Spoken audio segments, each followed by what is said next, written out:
Assalamualaikum to all my dear students. I am Islamia teacher. Hope you are fine. So welcome to class 6.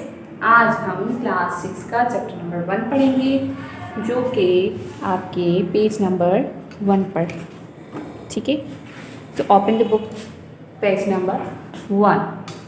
Chapter number 1 का जो name है वो है believes in Islam. Belief in इस्लाम, इस्लाम पर जो यकीन है हमारी कौन कौन सी चीज़ों पर, वो है ये आयत। उसके बाद उसकी ट्रांसलेशन है आई अफर्म फेथ इन अल्लाह, मुझे अल्लाह पे यकीन है। हिज एंजल्स, उसके फरिश्तों पर। हिज बुक्स, उसके बनाए हुए बुक्स पर। एंड हिज मैसेंजर, और उसके मैसेंजर्स पर, उसके नबियों पर। And last day and the divine's decrease the good of it and evil of it and it's rising after that. मैं यकीन रखता हूँ कि मैं अल्लाह पे यकीन रखता हूँ, अल्लाह के एंजल्स, अल्लाह के बनाए हुए फ़रिश्तों पर, अल्लाह के बनाए हुए बुक्स पर, उसके जो हैं सारे जो भी चीज़ें बनाई हुई हैं उन सब पर। गुड फॉर इट, कौन सी चीज़ जो है वो हमारे लिए अच्छी है, कौन सी जो है वो ख़राब है। एंड राइजिंग आफ्टर डेथ, और हमें ये भी पता है कि हमें मरने के बाद भी उठाया जाएगा, ठीक है। इन सब बातों पे हम यकीन रखते हैं। Faith is based on 5 basic belief, यकीन जो है वो 5 बेसिक बिलीफ्स पर होता है। The Muslim have frame belief in them, मुसलमानों को इन 5 पर अच्छे तरीके से यकीन बिलीफ होता है। इन दिस चैप्टर, इस चैप्टर में you will study 3 of these important and fundamental belief. इस चैप्टर में हम 3 जो हैं बिलीफ, यकीन के जो टाइप्स हैं उनको पढ़ेंगे, ठीक है। वो कौन से हैं? तौहीद, belief in Allah, belief in messengers of Allah and belief in the day of judgement. तौहीद, उसके बाद बिलीफ इन अल्लाह, अल्लाह पे यकीन रखना। Belief in Allah, messengers of Allah, Allah के भेजे गए नबियों मैसेंजर्स पर यकीन रखना।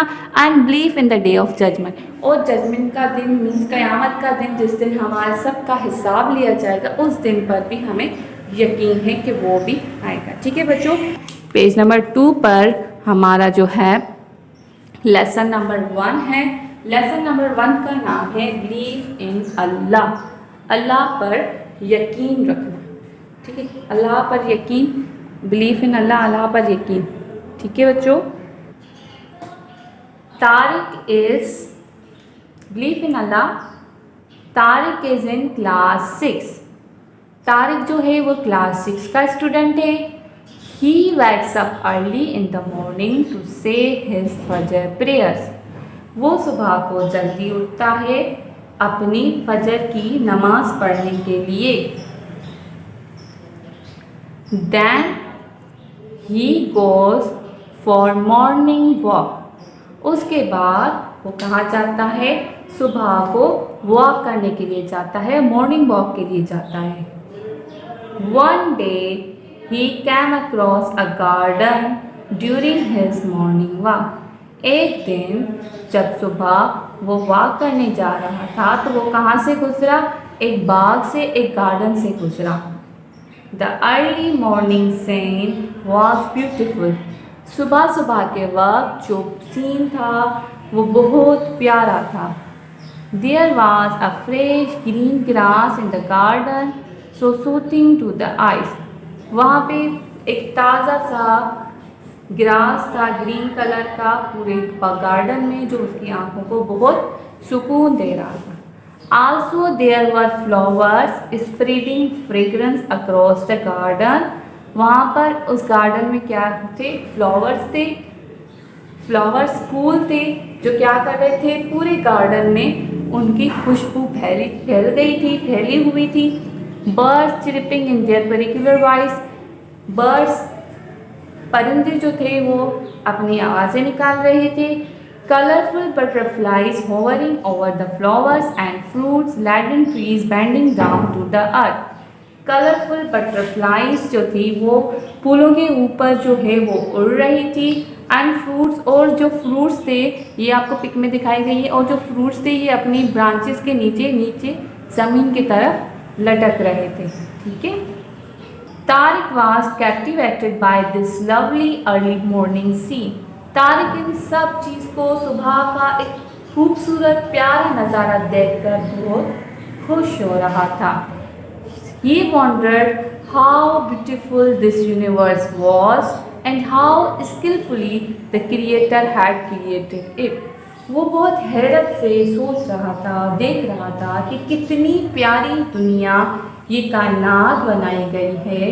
हाउ स्किलफुली, कितनी अच्छे तरीके से, एंड द क्रिएटर, और जो इसका बनाने वाला है, क्या खूब इस दुनिया को उसने बनाया है।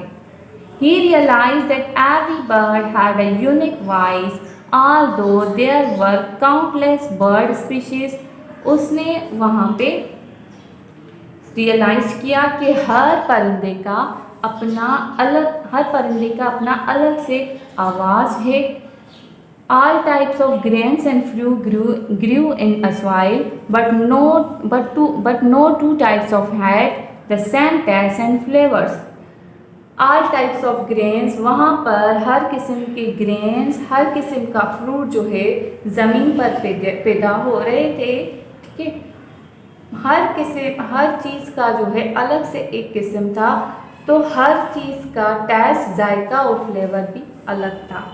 Every flower had a distinct color and fragrance. हर फ्लावर, हर फूल का कलर और उसकी खुशबू भी अलग थी। And how beautiful were these butterflies. और ये प्यारे खूबसूरत बटरफ्लाइज कितने प्यारे हैं। ये तितलियाँ, रंग बिरंगी तितलियाँ कितनी प्यारी हैं। Lost in deep thoughts, ये सारी चीज़ें देखकर और वो बहुत गहरी सोच में चला गया। He walked back to home. फिर उसने क्या किया, वो अपने घर वापस आ गया। तारिक's father read and explain verses from the Holy Quran to him before he goes to school every day. Tariq का जो फादर था वो क्या करता था, वो उसे कुरान शरीफ की आयतें समझाता था जब वो स्कूल जाता था। उससे पहले उसे वो एवरीडे, रोज़ाना स्कूल जाने से पहले उसे वो कुरान शरीफ की आयतें पढ़ाता था और समझाता था। रीड एंड एक्सप्लेन मीन्स पढ़ाता भी था और समझाता भी था। That day his father read verses from Surah Al-Waqiah with its translation given below. उस दिन क्या कर रहा था, उसका फादर उसे सूरह अल-वाक़िया की ट्रांसलेशन, आयतों की ट्रांसलेशन बता रहा था। ठीक है बच्चों, तो बिलीव इन अल्लाह आपको पता चल गया। ये एक आपको इमेज का एक नज़ारा, एक सीन दिखाया गया है जिसमें आपको एक लड़का तारिक बताया गया है, जिसमें वो बता रहा है कि अल्लाह की कुदरत कितनी प्यारी, अल्लाह ने जो बनाए हैं उसके नज़ारे कितने प्यारे हैं। आई होप आपको पेज नंबर 2 समझ में आ गया होगा। अगर पेज नंबर 2 में कोई आपको मुश्किल या कोई प्रॉब्लम हो रही है तो आप मुझसे कांटेक्ट कर सकते हैं। अपना ख्याल रखिएगा। अल्लाह हाफ़िज़।